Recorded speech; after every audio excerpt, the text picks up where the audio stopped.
Good morning. Sundarban East Bengal ফোরামের এই ভিডিওতে আপনাদের সকলকে স্বাগত। গতকাল রাতে আমরা লাইভে একটা ট্রাই করেছিলাম, একটা টেকনিক্যাল কারণে করতে পারিনি, তাই আজকে এই ভিডিওটি করা। এতদিন আমরা একটু ডিটাচ ছিলাম। ডিটাচ থাকার মূল কারণ হচ্ছে খেলা কোথায়। আমাদের যে মেন বিষয়, মেন আলোচ্য বিষয়, ওই খুট খাট বিষয় নিয়ে ভ্যাগ অনেকেই করে দেখে, আমি তাদের ডিসকারেজ করছি না। বাট সুন্দরবন ইস্টবেঙ্গল ফোরাম এইসবে একদম ইন্টারেস্টেড না, কারণ আমাদের ওই ভিউয়ার্স বাড়ানো, রিচ বাড়ানো, হ্যানা ত্যানা, সাবস্ক্রাইবার বাড়ানো, ওটা আমাদের উদ্দেশ্য না। আপনাদের সঙ্গে থাকা, ইস্টবেঙ্গল নিয়ে কথা বলা, এটাই আমাদের মূল উদ্দেশ্য। এই জন্য এতদিন আসেনি। আজ অবশেষে আইএসএলে আমাদের ম্যাচ, আমরা নামছি। প্রতিপক্ষ নর্থ ইস্ট ইউনাইটেড, অবশ্যই একটি স্ট্রং অপোনেন্ট সবাই, কেউ না। গতকাল যদি আপনি দেখেন, জামশেদপুর পুরো টিম নিয়ে খুব কষ্টার্জিত একটা জয় মোহামেডানের সঙ্গে পেয়েছে, যেখানে মোহামেডানের ঠিক করে প্র্যাকটিস হয়নি, কোনো বিদেশি নেই, তাও কিন্তু যথেষ্ট লড়াই করেছে। তো বিষয়টা তাই, কোনো দলকেই হালকা নর্থ ইস্টকে তো হালকাভাবে নেওয়ার কোনো বিষয় নেই, যেখানে আমরা নিজের একটা এখন বিপদে রয়েছি। কেভিন সিভিল আমাদের এবছরে রক্ষণের অন্যান্য স্ট্রাইকারদের একটা ত্রাস, সেই কেভিন সিভিল একটা অনির্দিষ্টকালের জন্য অফ হয়ে গেছে। এটা একটা বিশাল বড় সেটব্যাক। ঠিক আছে, আমরা তো ঘুরে দাঁড়ানোর ইতিহাস আমাদের বহু রয়েছে। হয়তো আইএসএল আসার পর থেকে আমরা সে ধারাবাহিকতা দেখাতে পারিনি, বাট থাকতে হবে, খেলতে হবে। যারা আছে তারাই বা কম কি। ইস্টবেঙ্গলে তো সাইন করেছে, জার্সির ওয়েটটা বোঝে বলেই সাইন করেছে, এবং যারা বোঝে না তাদের বোঝানোটা দায়িত্ব কোচ এবং ম্যানেজমেন্টে যারা আছে, সাপোর্টিং স্টাফদের। যে ইস্টবেঙ্গলটা কী, ইস্টবেঙ্গল কে, ইস্টবেঙ্গল কেন, এটা তো তাদের বুঝতে হবে। তো অবশেষে 7:30 আজকে কিক অফ আমাদের আইএসএলের প্রথম ম্যাচ, এবং প্রথম ম্যাচটা সবসময় খুব গুরুত্বপূর্ণ।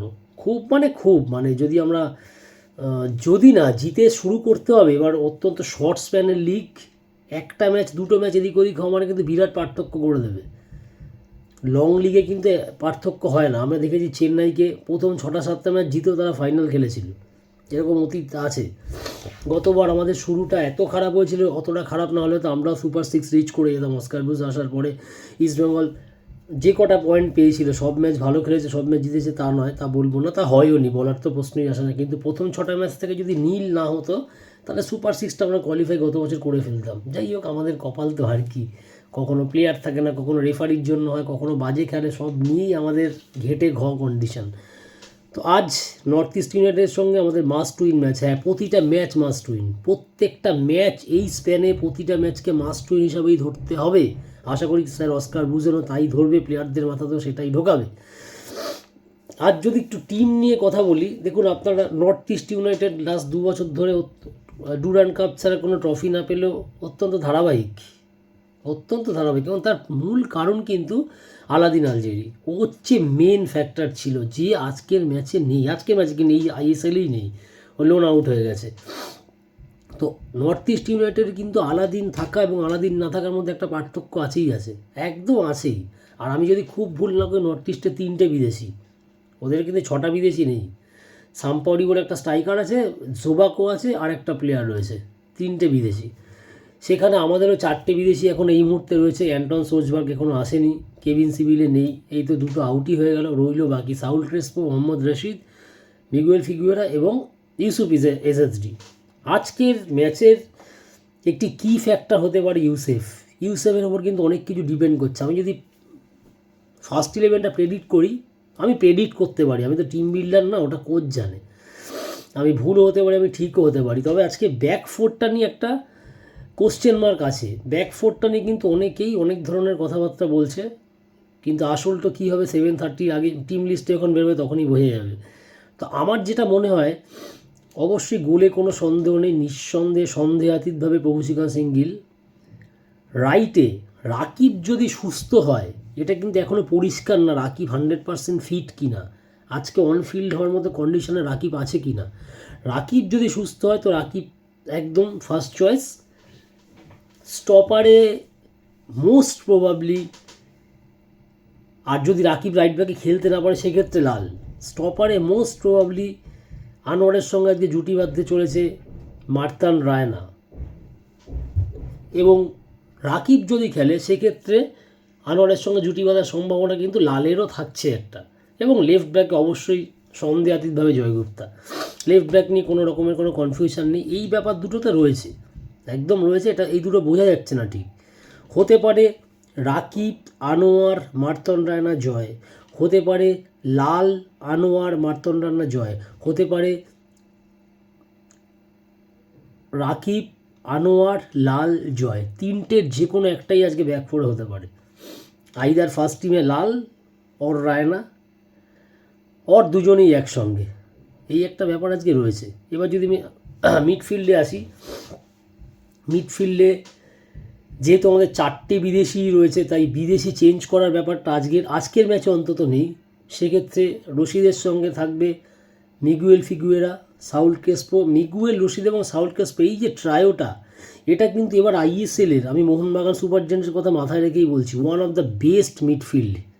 এই সাউল ক্রেসপো, মোহাম্মদ রশিদ এবং মিগুয়েল ফিগুয়েরা, এই তিনজনের যে ট্রায়োটা রয়েছে, এই ওরা যেভাবে খেলাটাকে অপারেট করছে একদম বেস্ট মিডফিল্ড। সঙ্গে যদি খুব ভুল না হয় ফার্স্ট টিমে আজকে বিপিন, দুটো উইঙ্গার বিপিন এবং জেরির শুরু করার সম্ভাবনা আমার মনে হচ্ছে বেশি। জেরির জায়গায় পরবর্তীকালে এডমুন্ড রালডিন্ডিকে আসতে পারে, আসবেও। জেরি তো এখনও কম্পিটিটিভ গেম ইন্ডিয়া ইস্টবেঙ্গল হয়ে খেলেনি, সরি, কালকে আসলে ইন্ডিয়া এমন একটা জিতেছে না, মাঝে মাঝেই মাথার মধ্যে ইন্ডিয়া চলে আসছে, পাকিস্তানকে হারানোর স্বাদ তো সবসময় আলাদা। যাই হোক, এবং সামনে ইউসুফ এজাজি, এই আজকের ফার্স্ট 11 মোস্ট প্রবলি হওয়ার সম্ভাবনা বেশি। এবং নর্থ ইস্টের কথা যদি বলি, নর্থ ইস্টের দুটো উইং খুব স্ট্রং, একদিকে সম্ভবত পার্থিব গগৈ অপারেট করবে, আরেকদিকে হচ্ছে জিতি নেমেস অপারেট করবে, মাঝখানে সাম্পাউডি থাকবে। কিন্তু নর্থ ইস্টের এই টিমটা কিন্তু অপ্রতিরোধ্য টিম না।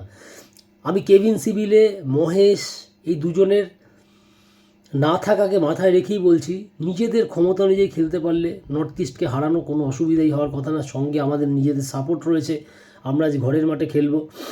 এবং ইস্টবেঙ্গল এই মরশুমে যে খেলাটা খেলেছে, হয়তো ট্রফি আসেনি, বাট যে গেমটা খেলেছে এই গেমটা কিন্তু লাস্ট 4-5 বছর ধরে মিসিং ছিল।